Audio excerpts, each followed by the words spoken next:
poblacional. Desafío que desde hace 3 meses las autoridades de salud federales y estatales hemos enfrentado con responsabilidad y tino. No se alarmen, les aseguro que los médicos, las enfermeras, los científicos y todos los trabajadores de la salud de la nación formamos un excelente equipo. Como ustedes pueden ver en la primera imagen, si es que llega.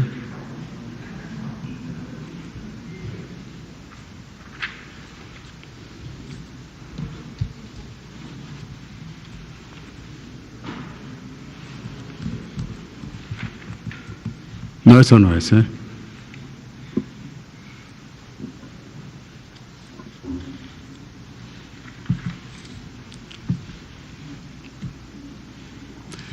Aprovecho para seguir en mis palabras, para recordarles que toda dificultad tiene un tiempo de duración, pasa de largo, no es permanente. Estamos aprendiendo de esta nueva infección viral, todos nosotros, toda la población mexicana, y hemos seguro adquirido inmunidad algunos de nosotros. Y una vez más podremos valorar la importancia de trabajar unidos para salvaguardar la salud del pueblo de México.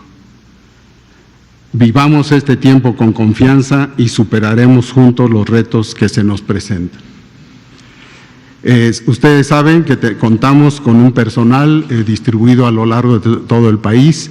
Este personal, y estoy hablando no solo de médicos, de enfermeras, de trabajadores de la salud, camilleros y desde luego químicos que están contribuyendo a conocer y a manejar a este virus y desde luego cuidando a los pacientes para que tengan la menor merma posible. Tenemos distribuidos en el país tanto para el apoyo de la población con seguridad social como aquella que no la posee, para todos los mexicanos, una serie de avances que en algún momento los hemos puesto a su consideración, pero que hoy los actualizamos. ¿Ya? Por favor.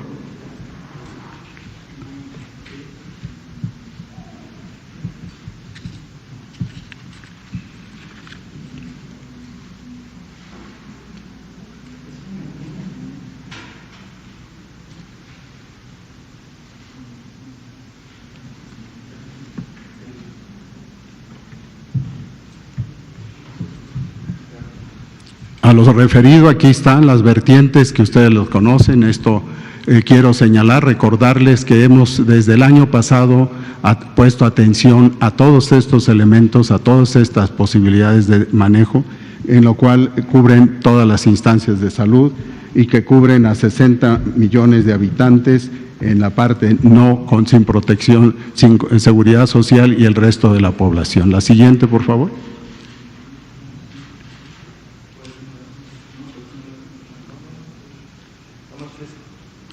Bien, este es el preámbulo que quisiera que les traigo hoy y desde luego lo podemos ir haciendo más explícito en la medida de que tengan ustedes el interés.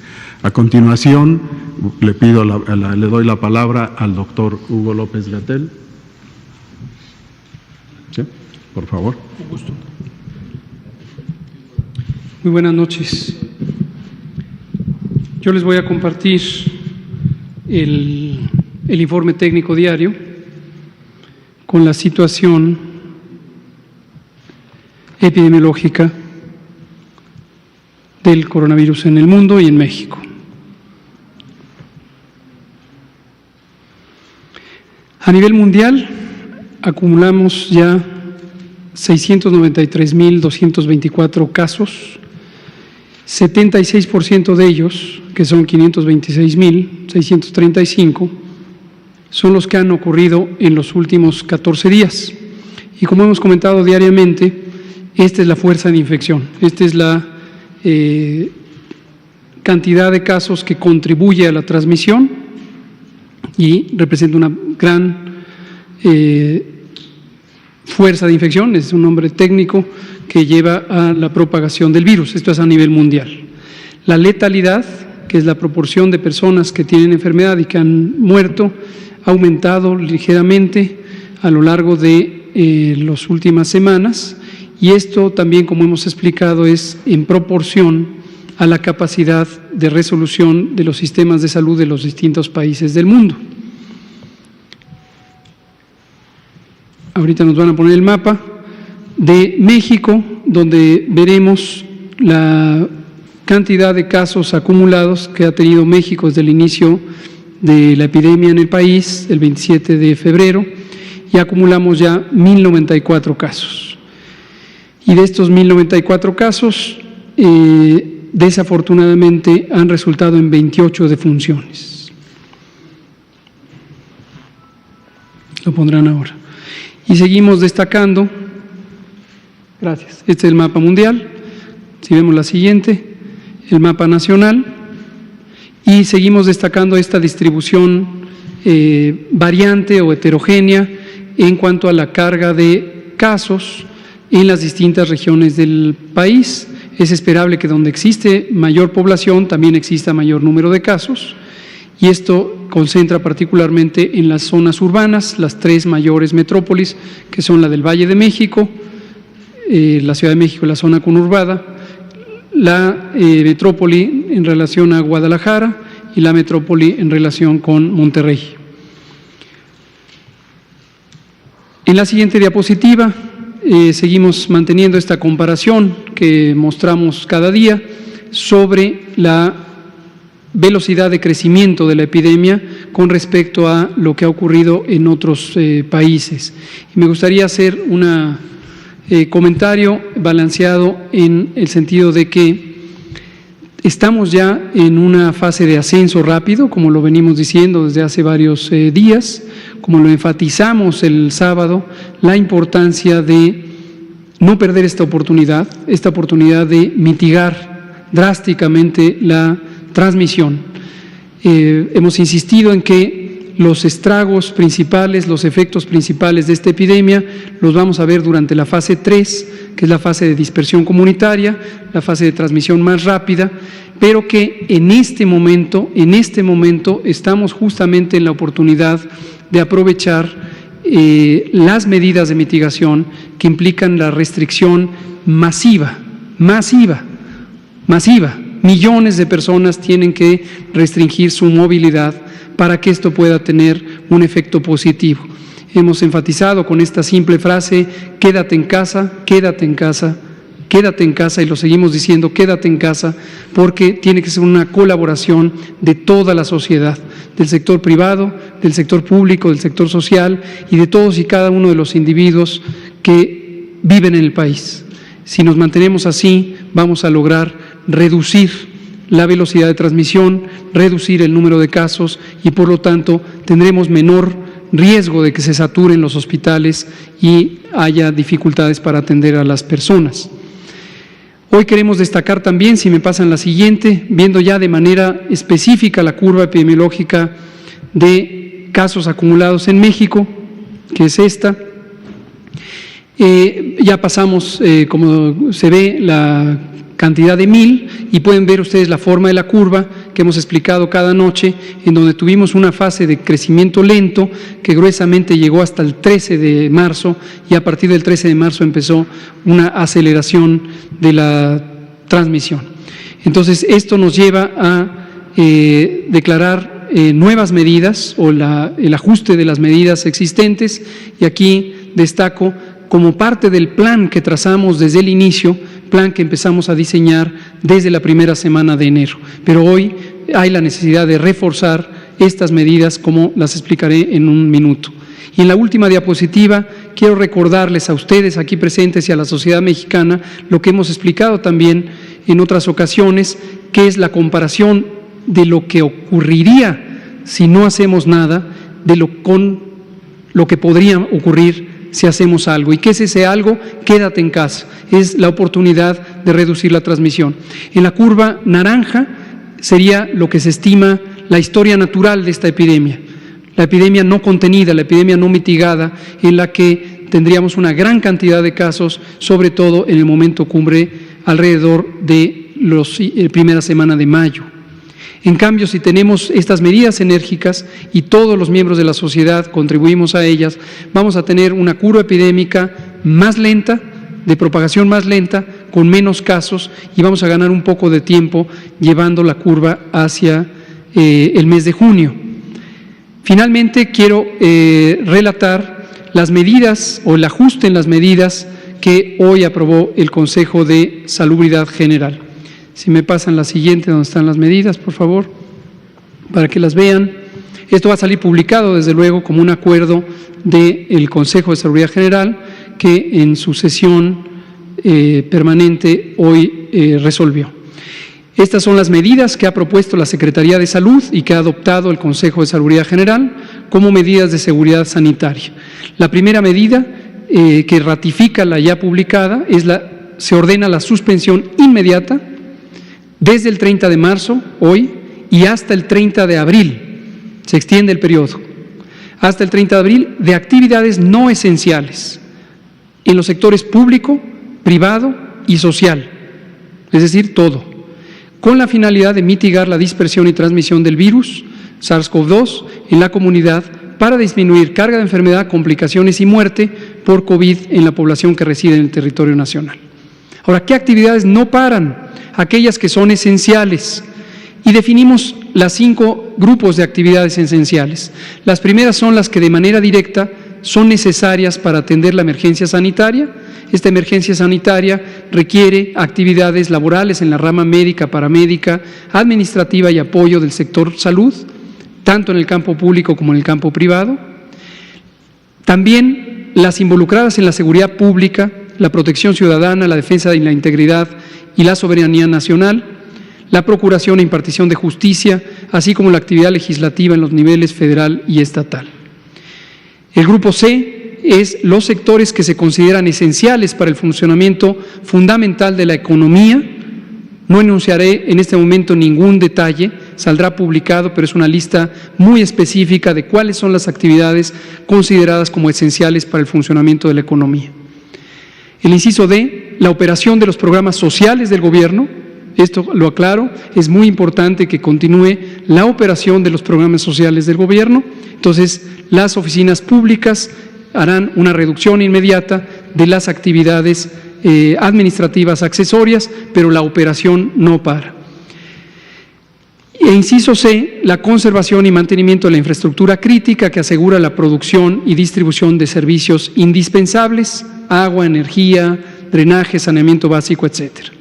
La medida 2 es la siguiente: en todos los sectores y actividades que han sido definidos como esenciales y por lo tanto que no paran, se deberá aplicar de manera obligatoria las siguientes acciones: no realizar reuniones o congregaciones de más de 50 personas, más de 50, se reduce el límite.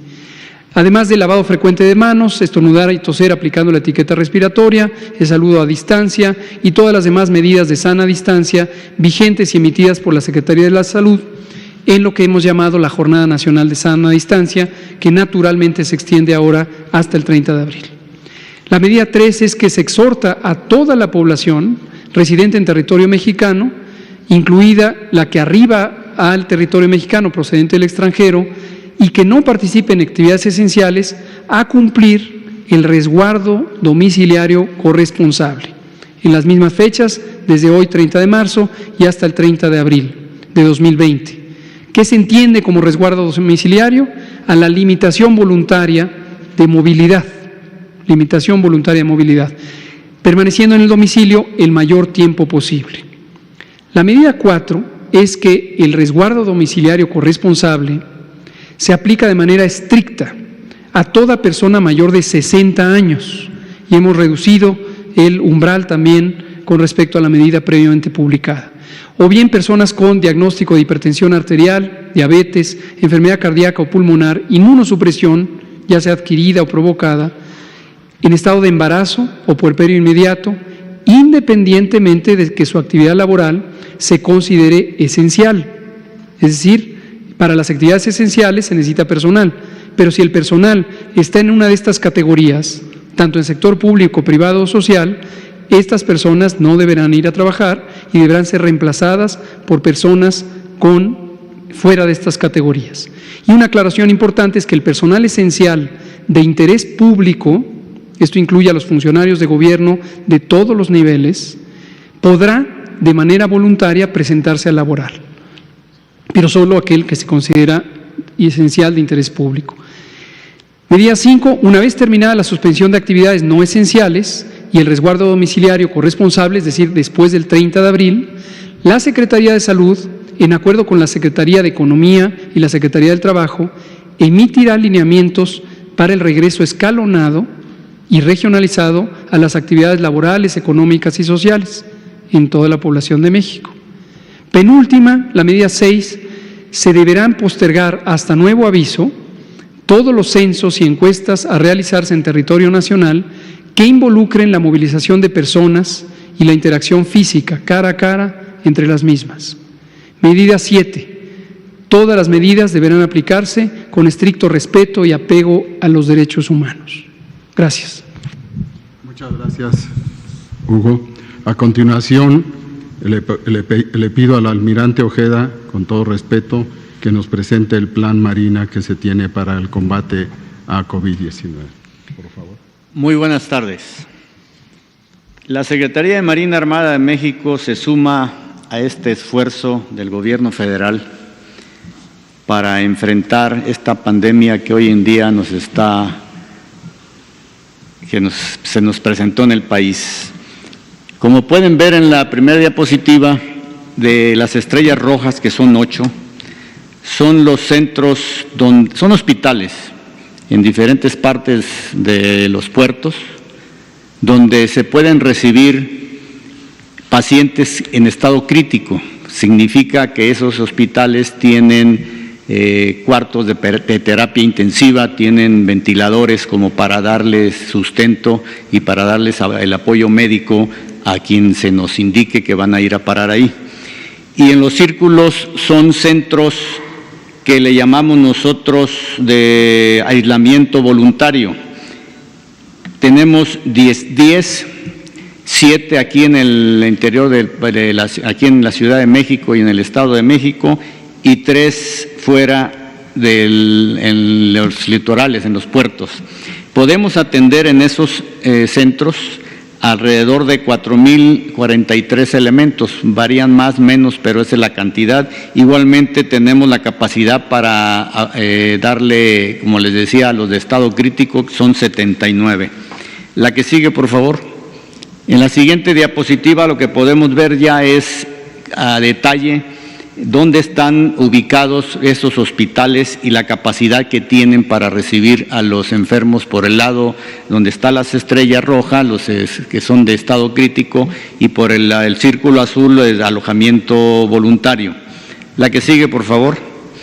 También sumamos otras capacidades como son aeronaves, vehículos terrestres, varios me refiero, que son catres, que son cocinas móviles, que son casas de campaña. Igualmente tenemos 2 buques listos, 2 en el Golfo y 2 en el Pacífico, para transportar ya sea médicos, ya sea equipo que nos requieran para poderlos llevar de un lugar a otro. Tenemos, en donde están las aeronaves, contamos con 5 aeronaves que tienen la capacidad de transportar algún paciente en estado crítico. Significa que esas aeronaves traen equipo de terapia intensiva y traen unos tubos para aislar completamente a cualquier paciente que se tenga que trasladar. También les queremos decir que tenemos ya contratados al día de hoy 253 elementos entre médicos tenemos 73 y 181 enfermeros, entre enfermeras y enfermeros ya están contratados, ya se están repartiendo en los lugares que nosotros consideramos que debe de ser, y asimismo tenemos en exámenes para poder contratar a 135 elementos más. Dentro de ellos van 65 médicos y 60 enfermeros más. Igualmente, dentro de nuestra fábrica de vestuario y equipo, hasta el día de hoy contamos con alrededor de 57,000 cubrebocas. Igualmente equipo que requieren los hospitales, tanto para nuestros hospitales como para hospitales que el sector salud nos diga que los podamos apoyar, se los podemos enviar. Y por último les quiero decir que este plan, pues desde luego que va a entrar en operación cuando la Secretaría de Salud nos los indique. Muchas gracias. Muchas gracias, almirante. A continuación, el secretario de la Defensa Nacional, el general Sandoval, hará lo propio con el plan SEDENA. Por favor. Por parte de la Secretaría de la Defensa Nacional, el plan de N3E de auxilio a la población que se está poniendo en ejecución desde la semana pasada, desde que estuvimos aquí presentándolo, al igual que el plan Marina, bueno, tiene como objetivo pues, apoyar a la estructura de salud del Estado mexicano en esta contingencia. Nos proporcionaron los recursos para poder hacer las adquisiciones y aplicar el plan de N3 en lo que nos corresponde. Por favor, la siguiente diapositiva. Ya se hizo el contrato de 1,330 ventiladores que vamos a requerir para utilizarlos en nuestros hospitales, en las unidades operativas que estamos convirtiendo en instalaciones hospitalarias, en los hospitales que nos fueron asignados, que son de INSABI, que los vamos a operar nosotros. La que sigue, por favor. También se hizo la adquisición de insumos médicos. Ya también se cerraron los contratos. La que sigue, adelante. También equipo de protección personal, de medicamentos, de servicio de laboratorio para atención de emergencias, también se hicieron los contratos. La que sigue, por favor. La contratación del servicio de oxígeno medicinal para estas instalaciones que lo requieran, y también la contratación del servicio de manejo de residuos peligrosos. Esta parte ya todos los contratos fueron cerrados, los que nos faltaban el día de hoy, para ser entregados algunos insumos de manera inmediata y otros a partir de 4 semanas. La que sigue, por favor. Instalaciones hospitalarias. En las instalaciones se designó personal militar y médico responsable para administrar y dirigir tanto las instalaciones militares como las del INSABI. Tenemos 13 hospitales de zona y 31 unidades operativas, haciendo un total de 44 que van a estar destinadas a terapia intensiva, así también como los hospitales de la Secretaría de Salud, los 16 que nos fueron asignados y que hacen un total de 1,330 camas para terapia intensiva. Y adicional tenemos 51 unidades operativas que los dormitorios del personal que está asignado a estas unidades los vamos a tomar para poderlos reconvertir en instalaciones hospitalarias. La que sigue, por favor. De esos 16 hospitales que nos asignaron, ya se fueron a revisar, ya tenemos las necesidades que requiere el hospital para poder operar. Hay algunos que les faltan servicios, principalmente los gases medicinales, algunos la cuestión de la luz, cosas que vamos a poder resolver en unos 10 días a más tardar para que queden todos operativos. También nos dieron otros. La que sigue, por favor. La que sigue.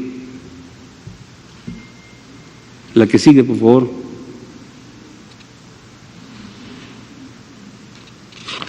Bueno, también nos dieron otros hospitales que vamos a revisar para ver las capacidades que tienen. Son 18 más que son de INSABI y que también la idea es que los operemos. Esos apenas vamos a sacar a los equipos de revisión el día de mañana para que podamos determinar cuáles podemos operar. También aquí tenemos, la que sigue, por favor, adelante. Esos son los 18. Lo que ustedes ven aquí en esta lámina es el hospital de zona de Temamatla, Estado de México. Es nuestro hospital, que es una de las instalaciones que vamos a reconvertir para atender personas con el COVID-19. Entonces, también la que sigue, por favor, es otra Es una unidad regional de atención y gestación ahí en Huichapan, que son de las instalaciones que ya nos asignó el INSABI y que estamos revisando para poder adecuarlas. La que sigue, por favor. Ese es un dormitorio, como les decía, que se va a convertir en instalación hospitalaria. La que sigue, por favor.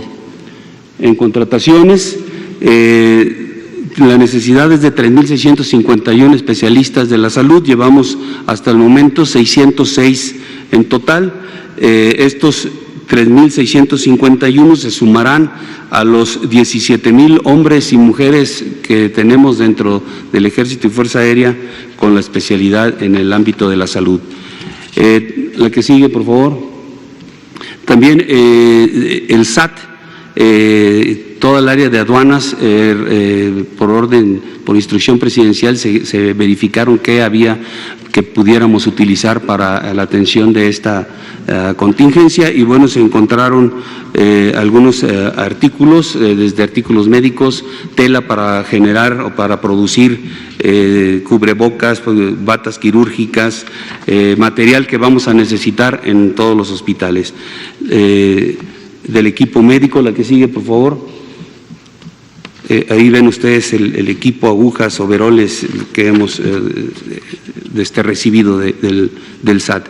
También ya iniciamos el adiestramiento del personal de dentistas, de nuestros dentistas y de personal de soldados que tienen algún conocimiento sobre este ámbito de la salud para que en un adiestramiento de 8 horas le demos la capacitación para que nos puedan apoyar en las instalaciones que vamos a reconvertir.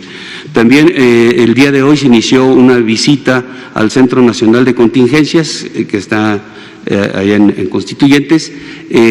Van a estar viniendo los comandantes de zona militar y los secretarios de salud de los estados para que vean todo el funcionamiento del centro y pueda uno estar en contacto y manejando la misma información o los datos que requerimos para poder apoyar o para poder tomar una acción. Adicionalmente, y con esto concluyo, estamos dando seguridad a 38 almacenes del IMSS en todo el país con 1.178 hombres. También se están aplicando medidas sanitarias en 5 aeropuertos, en Tijuana, Guadalajara, Ciudad de México, Apodaca y Cancún. Y también se está integrando a las rutas militar de abastecimientos, lo que son las rutas que vamos a necesitar para insumos médicos en toda la República. Gracias. Muchas gracias, general Sandoval. A continuación, el canciller Marcelo Luis Ebrard Casaubon, secretario de Relaciones Exteriores, dará lectura al decreto presidencial de declaratoria como causa de emergencia a la epidemia de enfermedad por el virus SARS-CoV-2, COVID-19. Señor, por favor. Gracias, señor secretario. Con su permiso, ministra Olga Sánchez Cordero, secretaria de Gobernación, señor secretario de la Defensa Nacional, señor secretario de la Marina Armada de México, señor subsecretario doctor López-Gatell, señor secretario de Salud, el doctor Alcocer, señoras y señores. Como es de su conocimiento, el día de hoy sostuvo sesión plenaria con presencia del jefe del Estado mexicano, presidente de la República, el licenciado Andrés Manuel López Obrador, el Consejo de Salubridad General, y emitió el siguiente documento. El Consejo de Salubridad General, con fundamento en la Constitución Política de los Estados Unidos Mexicanos, la Ley General de Salud, el Reglamento Interior del Consejo de Salubridad General y considerando que en términos de lo dispuesto en los artículos 73, fracción 16ª, base primera de la Constitución Política de los Estados Unidos Mexicanos y cuarto, fracción segundo de la Ley General de Salud, el Consejo de Salubridad General tiene el carácter de autoridad sanitaria y sus disposiciones generales son obligatorias para las autoridades administrativas del país. Que dada la situación que guarda la epidemia de enfermedad por el virus COVID-19 en el país, se han dictado diversas medidas por el Gobierno federal, incluidas las contenidas en el acuerdo por el que este Consejo reconoció a dicha enfermedad como grave de atención prioritaria, así como en el decreto por el que se declaran acciones extraordinarias en las regiones afectadas de todo el territorio nacional en materia de salubridad general para combatir la enfermedad grave de atención prioritaria generada por el virus COVID-19, publicado el 27 de marzo de 2020 en el Diario Oficial de la Federación.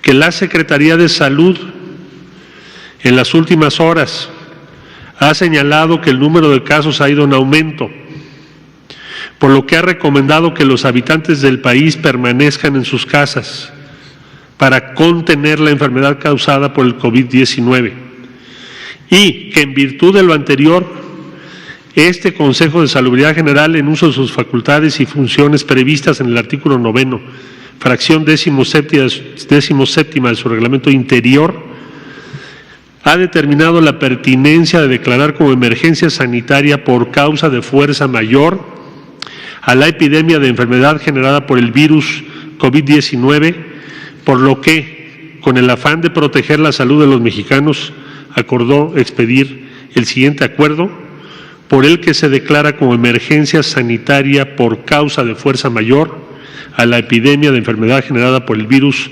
SARS-CoV-2 COVID-19. Primero, se declara como emergencia sanitaria por causa de fuerza mayor a la epidemia de enfermedad generada por el virus SARS-CoV-2 COVID-19. Segundo, la Secretaría de Salud determinará todas las acciones que resulten necesarias para atender la emergencia prevista en el artículo anterior. Transitorio, único. El presente acuerdo entrará en vigor el día de su publicación en el Diario Oficial de la Federación y estará vigente hasta el 30 de abril de 2020. Las medidas dictadas por la Secretaría de Salud son las que ya leyó el doctor López-Gatell, por eso no las reitero. Informo que el Consejo de Salubridad solicitó también en la sesión de hoy a las diferentes dependencias del Gobierno federal y a los 3 niveles de gobierno en el ámbito de sus respectivas competencias a brindar el apoyo para el buen éxito de esta declaración, tomando las medidas que a continuación se enlistan.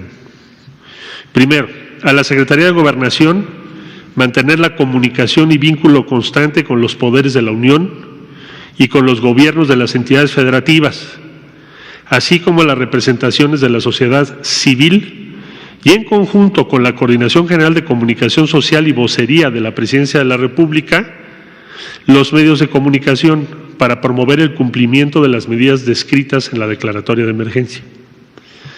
Asimismo, el Instituto Nacional de Migración deberá tomar las previsiones sanitarias necesarias en puertos, aeropuertos y puntos terrestres de ingreso al territorio nacional para cumplir lo dispuesto en la declaratoria de emergencia sanitaria. Segundo, a la Secretaría de Hacienda y Crédito Público, Secretaría de Economía, Secretaría del Trabajo, Instituto Mexicano del Seguro Social, ISSSTE e Infonavit en lo conducente, para operar las medidas necesarias a fin de proteger a empresas y trabajadores durante la vigencia de la declaratoria, estableciendo comunicación permanente con sus representaciones. 3. A la Secretaría de Hacienda y Crédito Público, Economía, de Agricultura y Desarrollo Rural, para que se reúnan con los sectores productivos que participan en la producción y distribución de la canasta básica para llevar a cabo acciones eficaces que garanticen el abasto a toda la población. 4. A la Secretaría de Bienestar, del Trabajo y Previsión Social y aquellas dependencias que tengan atribuciones en la materia para la aplicación de las decisiones de apoyo social acordadas por el Presidente de la República. 5. A la Secretaría de Seguridad y Protección Ciudadana, de la Defensa Nacional, Secretaría de Marina Armada de México y la Guardia Nacional a tomar las medidas para garantizar la seguridad a las personas y sociedad conforme a sus respectivas atribuciones, así como para la protección y resguardo de instalaciones estratégicas y redes públicas de comunicación, velando siempre por el debido respeto a los derechos humanos. 6. A las Secretarías de Hacienda y Crédito Público, de Economía, de Salud, de la Función Pública, Instituto Mexicano del Seguro Social, INSABI, ISSSTE, para resolver las necesidades de recursos humanos, equipo, dispositivos médicos y medicamentos que sean necesarios para que se garantice la atención oportuna y suficiente a quienes requieran atención médica en función de la pandemia del COVID-19. 7. A la Secretaría de Educación Pública, CONACYT, y los centros de educación públicos y privados, reunirse para coordinar su aportación inmediata en las tareas de análisis e investigación que contribuyan a hacer frente a la pandemia. 8.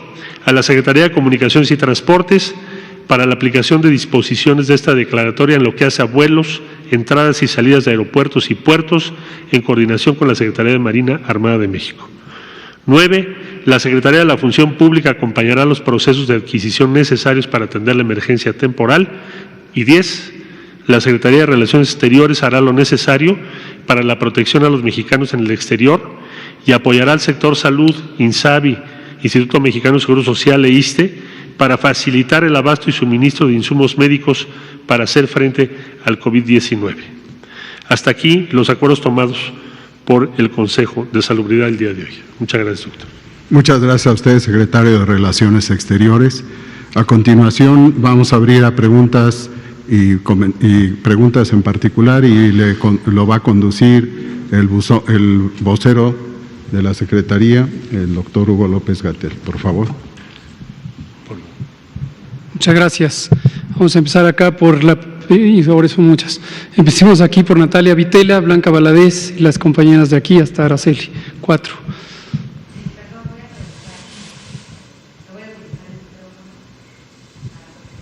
Sana distancia. Doctor Gatell, hablaba usted de si no se toman acciones ahora por parte de la población, se van a ver los estragos en la fase 3. Quiero saber cuáles son los estragos si no se toma la sana distancia. Quiero preguntarle también cuál ha sido la respuesta de la población, del sector privado, público, sobre sana distancia y cuánto personal de salud está infectado o se ha infectado de COVID y cuántos recuperados hay, por favor. Con mucho gusto. Aprovecho su pregunta, que me parece muy importante, para enfatizar este mensaje que dijimos con vehemencia el sábado. Todas y todos tenemos que hacer nuestra parte. Todas y todos, al mantenernos en nuestra casa, resguardados del espacio público, contribuimos a protegernos a nosotros mismos y a proteger a todas y todos, a la sociedad en su conjunto. El mecanismo es muy claro, pero no necesariamente todo el mundo lo percibe. Esta enfermedad se transmite, como hemos dicho muchas veces, por la vía respiratoria, y esta vía respiratoria puede ser el contacto indirecto a través de las manos, por ejemplo, que se contaminan con las secreciones respiratorias llenas de virus.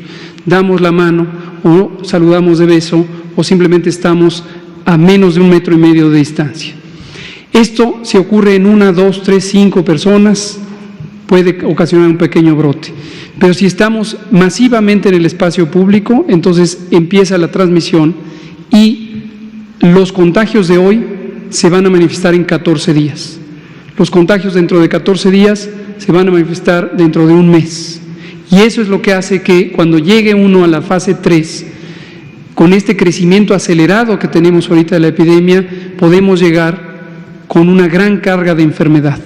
El peligro mayor es que esto supere la capacidad instalada, reconvertida, expandida y reforzada que ya tenemos en el sector salud. Y destaco esos 4 elementos, porque es la capacidad básica, la capacidad existente, después la reconversión hospitalaria que hemos hecho, los planes de expansión física de los hospitales y también el reforzamiento que tenemos con el Plan Marina y el Plan DN3. Pero ninguna sistema de salud, por amplio que sea o por modificado que sea, podría aguantar la posibilidad de recibir a todas y todas las personas enfermas si esas personas llegan por decenas de miles. Entonces, hoy es el momento de actuar. Les doy un dato de optimismo. Creo que también hay que valorar los elementos, las señales positivas.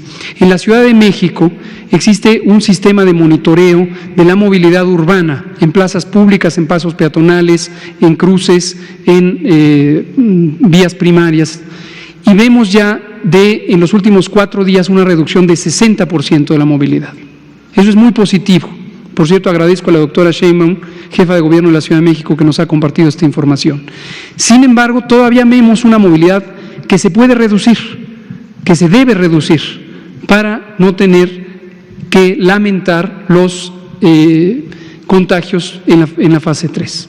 Hoy hay que actuar, hoy quédate en tu casa, de aquí hasta el 30 de abril. Solo puedes salir si hay una actividad indispensable. Respecto al personal de salud, efectivamente tenemos ya algunos brotes en donde ha habido personal de salud involucrado. Lamentamos mucho esto. Ha sido el conocimiento público que tuvimos un brote en una clínica del IMSS en Monclova, Coahuila, y desafortunadamente están involucradas médicos y enfermeras, médicas también, enfermeros. Y esto lo lamentamos mucho porque refleja la transmisión que también puede ocurrir en el seno de los hospitales. Aquí sabemos, porque se reconstruyó, que el contagio no ocurrió primariamente dentro del hospital a partir de un paciente, sino en una consulta privada de uno de los médicos fuera de este hospital, pero lo contagió a sus colegas profesionales. ¿Pero tienen un estimado de cuántas personas han contagiado, personal de salud? Lo hemos tenido en algunos brotes como este que estoy relatando y seguramente lo seguiremos viendo de esta manera, como estos brotes que pudieran ocurrir en unidades de salud. Blanca Valadez, colega Araceli, luego nos vamos a la siguiente fila. Buenas tardes a todos. Estas medidas que son de carácter obligatorio, en caso de que no sean acatadas por la iniciativa privada, por algunos grupos, ¿a qué se harían merecedores en caso de no acatarlas, no cumplirlas? ¿De qué manera podrían proteger a los sectores más vulnerables? Estamos hablando de una población muy amplia en México con cardiopatías, enfermedades, es decir, ¿ellos cómo se van a proteger? Porque dentro de estos mecanismos son los sectores que están protegiendo. Y también la participación de las Fuerzas Armadas, de la Marina y Defensa Nacional, preguntarles, ¿estos operativos también es para resguardar la seguridad? Últimamente hemos visto pues brotes, algunos aislados de gente que está cometiendo ilícitos. En este sentido, ¿cómo van a proteger la seguridad de las personas? Si nos pueden dar a detalle. Muchas gracias. Sí, le contesto primero la parte de salud. Dejo en claro dos cosas que me gustaría que nadie confunda. Una, declarar la emergencia sanitaria por causa de fuerza mayor relacionada con la epidemia de COVID no quiere decir, que quede muy claro, no quiere decir un estado de excepción. Y lo digo porque ya empiezan a circular las especulaciones de que podría haber un toque de queda, desabasto. No se confundan con eso. Declarar la emergencia lo que nos permite es una mayor efectividad en la coordinación intragubernamental, que estamos muy satisfechos de ella porque ha sido muy fluida en todos los órdenes de gobierno y también a través de todos los sectores. Pero lo que nos permite sobre todo es sumar los esfuerzos. Invitamos enfáticamente al sector privado y el sector social a que se sumen, a que tengan muy claro que esta es la última oportunidad para reducir los contagios. Si entramos en la fase acelerada con muchos contagios, con muchos casos, no se va a poder limitar la epidemia. Que quede muy claro, no queremos vivir el escenario que viven desafortunadamente otros países que no redujeron el número de casos al inicio del periodo de transmisión acelerada. Entonces, este es el momento. No hay duda alguna, este es el momento y todos y todas los miembros de la sociedad se tienen que sumar. Cuando usted dice qué consecuencias pueden tener, bueno, la más ominosa es excluirse de la solidaridad social y ser parte del problema y no de la solución. Y creo que la sociedad es quien mejor puede juzgar quién se está sumando, quién está contribuyendo al bien común y quién va a ser responsable de que tengamos una mayor seguridad sanitaria o no. Ese es el asunto. Y respecto a la seguridad, solo dejar en claro, el Plan Marina y el Plan DN3 son planes de apoyo a la población civil por parte de las Fuerzas Armadas, no es un componente de su carácter militar en otras áreas que son de su competencia. Si me permiten, 2 comentarios muy breves. No estimamos, por lo que hemos vivido en estas semanas, que el sector privado dejase de participar o se opusiese a estas medidas. Lo que hemos encontrado en el sector privado es solidaridad, respaldo, han reunido incluso fondos para aportar a las diferentes instituciones y evidentemente es de su conocimiento, porque así lo ha expresado el sector salud, que en el momento en que fuese indispensable tomar una medida como esta, que es suspender las actividades que no son esenciales, como ya se explicó, que en ese momento todos tenemos que cerrar filas. ¿Por qué? 2 motivos primordiales. Si no se hace, el daño económico crece, porque va a tomar más tiempo y más tiempo, y entonces el impacto en empleo, en actividad económica, va a ser mucho mayor. Es mejor actuar ahora, como se dice, por razones de salud, pero también por razones de la economía. Entre más efectivo sea este mes de guardarnos todos, más pronto regresaremos a la normalidad. Cada día que pasa que no lo hagamos, a partir de ahora que Salud lo está informando al Consejo de Salubridad y hace una decisión, pues más tiempo nos tomaría regresar a la normalidad. Entonces, esa es una razón muy de peso. Y la otra razón estratégica es que para el sector privado no puede haber interés alguno en que se propague la pandemia y llegue a las filas de cualquiera de nosotros. Nadie está exento. Entonces, cada vez que estás en actividades, puedes contagiarte o puedes, sin saberlo, contagiar a tu propia familia. Entonces, es la protección de las familias y de la integridad de las personas. Cierto es, y lo sabemos, y ahí concluyo, que la inmensa mayoría de quienes se han contagiado van a salir adelante. No sé si más del 98, 97%. Pero esos son porcentajes. Pero en la vida cotidiana sabemos que podemos perder a algún ser querido, sobre todo adultos mayores. Entonces, no esperamos una oposición. Causas de fuerza mayor. Estamos también, y mañana, Secretaría de Hacienda, Economía, pero también la Secretaría del Trabajo, la protección de los trabajadores, porque no se les puede privar de su salario este mes, de acuerdo a la ley. ¿Qué sucedería con quien se oponga o abra o diga a mí no me importa? Bueno, pues habrá desde sanciones administrativas, que te pongan una multa, una clausura, hasta inclusive, si se demuestra que por razón de que tú hiciste eso, alguien se contagió, pues puedes tener hasta responsabilidades penales. ¿Hacer este tipo de sanciones a las empresas? Son diferentes. Unas son a las razones sociales y otras son a las personas físicas que hagan las cosas, porque depende de qué estemos hablando. Pero yo diría que en general, quien se oponga en cuanto a sí seguir sus actividades, a pesar de que está impedido, pues se hace acreedor a sanciones administrativas que van desde que te clausuren el lugar, te pongan una multa, y lo más grave, que te impongan una sanción de corte penal para un caso muy extremo. Entonces, estamos apelando, y México lo ha demostrado muchas veces, a la conciencia social que tenemos. Esto es un proceso que estamos viviendo, yo lo haría equivalente al sismo que tuvimos en 85, a otras grandes tragedias que hemos pasado, y hemos salido avante, y vamos a salir avante porque se está actuando a tiempo y con contundencia. ¿Qué pedimos? ¿Qué se solicita?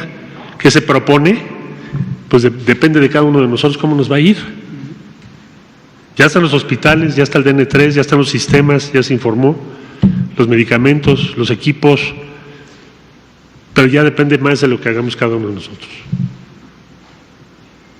Gracias. Queda tiempo solo para 2 últimas preguntas. Vamos a dar a las 2 compañeras que están aquí al frente.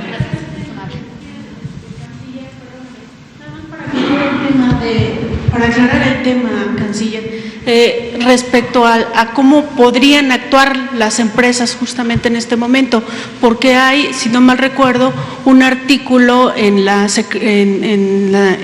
referente al trabajo para que las empresas pudieran limitar el salario de los trabajadores y solamente entregarles pues una indemnización. Entonces preguntarle, ¿ocurre hoy esto a partir de la declaración de emergencia? No, según nos explicó la secretaria de Trabajo, consejero jurídico, créeme que fue uno de los más largos debates, horas y horas, ya casi me aprendí de memoria los artículos. Son 400 y tantos. Bueno, entonces, porque esta declaratoria es de emergencia sanitaria por causas de fuerza mayor y en ese caso la disposición legal no permite la aplicación del artículo que tú señalas. Empresa que lo intente se va a enfrentar en el proceso laboral que va a perder, porque la ley es muy clara. Además no nos conviene. No le conviene a las empresas. ¿Por qué no le conviene? Porque si lo hicieres, ¿qué va a suceder? Pues destruyes tu empresa. Te quedas sin todo el knowledge,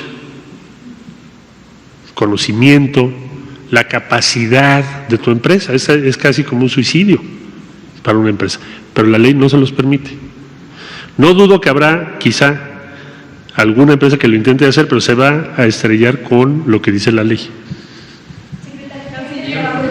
Las personas en situación de calle, ¿cómo van a aplicar esta contingencia? Bueno, vamos a regresarle al modelo. Gracias. Vamos a terminar las últimas dos preguntas que estaban programadas. Mañana seguimos con conferencias y lo vamos a aclarar. Por favor. Notimex TV. Son dos preguntas básicamente. Usted ya dijo que vamos en una fase de ascenso muy rápida.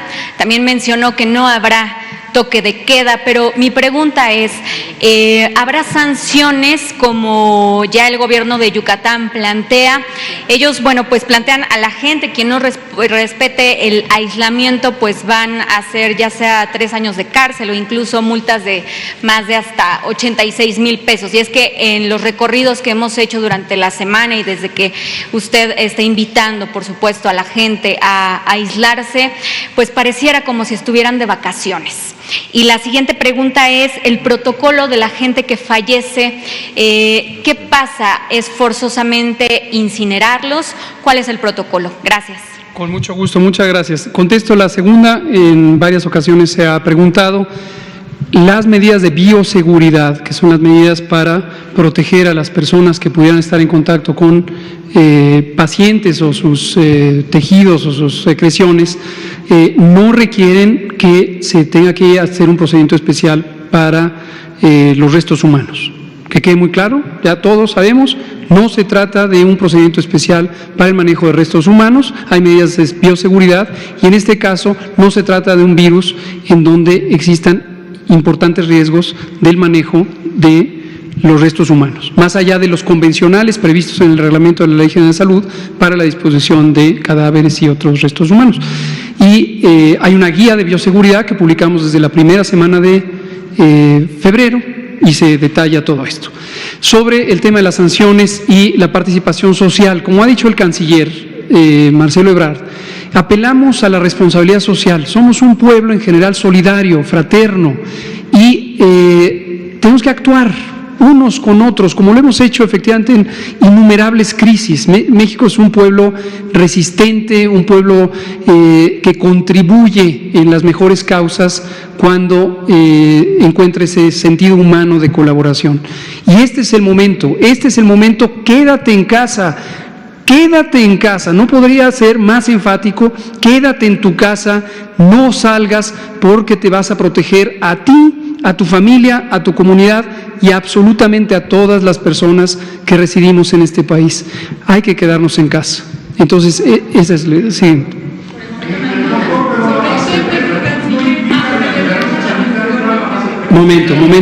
Momento. No se confundan. Hay que actuar ahorita en esta fase 2 para evitar que la fase 3 sea muy intensa. No quieran esperar a la fase 3. Hay que actuar ya, hoy, del 30 de marzo al 30 de abril. Quédate en tu casa. Vamos a dar lugar a la última pregunta y aquí terminamos. Araceli de Canal 11. En este periodo que se ha alargado, entonces sí se contemplan lo que había comentado sobre las sanciones administrativas, y preguntarle ante este emergencia nacional, ¿qué se espera para los otros países? ¿Qué hará México? ¿Qué se espera hacia el exterior? ¿Qué tendría que haber? ¿Ayuda? ¿Esto implica la ayuda de otros países? ¿Qué protocolo se tendría que seguir ante esto que ha anunciado esta noche? Gracias.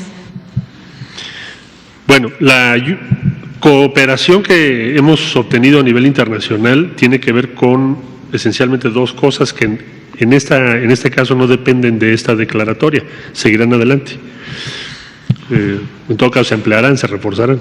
Una es respecto al abastecimiento de equipamiento médico o insumos que necesitamos y vamos a necesitar los próximos meses. Bueno, y la otra es la participación de México en los protocolos de investigación de todos los medicamentos que se les ve alguna potencialidad de ser relevantes frente a esta pandemia y en particular en contra de este virus. Bueno, eso ya les informará el sector salud cuáles son, pero esas dos cooperaciones las hemos tenido plenas.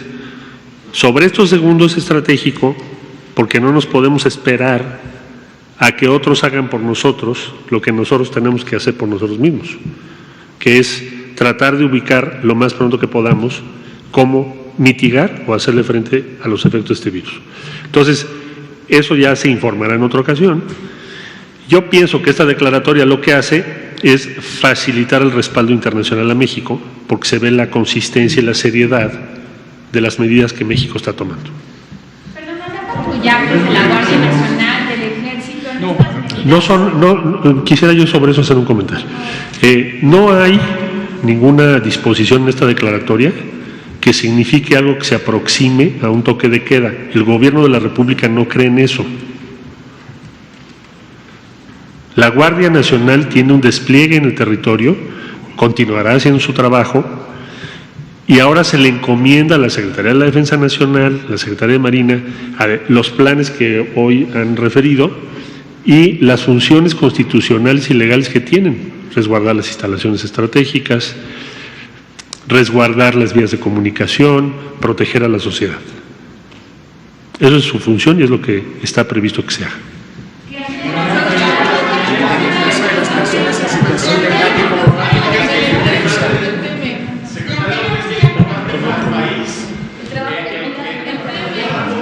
Vámonos un poquito más para atrás, porque nunca les toca atrás. Las dos compañeras que están en esta fila, levantaron la mano. Usted y usted. Gracias, subsecretario y el canciller Ebrard. Me gustaría saber, Saturnino Reyes de Diario Locutor, esta declaratoria, este COVID-19, ¿cuánto va a aumentar en porcentaje la pobreza de México? Uno. Y dos, con esta declaratoria, ¿cuál sería la pérdida que tendrían las empresas en nuestro país, tanto nacionales como extranjeras, para el avance económico de México? Por favor, gracias. Con mucho gusto. Vamos a tener un mes difícil, de hecho ya hemos tenido varias semanas, pero si no tenemos este mes y no nos concentramos, va a ser quizá más de un año el impacto económico. Es escoger qué queremos hacer. ¿Concentramos todo nuestro esfuerzo este mes? ¿O tenemos un año, cuando menos, de una dificultad económica enorme? Entonces, ¿qué sucedería? Aumentaría la pobreza muchísimo más. Si logramos acortar el impacto, tenemos más manera de recuperar los empleos, tenemos más manera, o una manera más fácil, de reanudar las actividades en una normalidad. Y eso es lo que Salud ha planteado, y tiene razón. La medicina tiene un costo, pero si no se toma esta medida hoy, pues entonces la enfermedad va a durar muchísimo más tiempo y va a causar más estragos. Gracias. La compañera de aquí, ya no hay tiempo. Se acabó. Muchas gracias. Nos vemos mañana. Muchas gracias.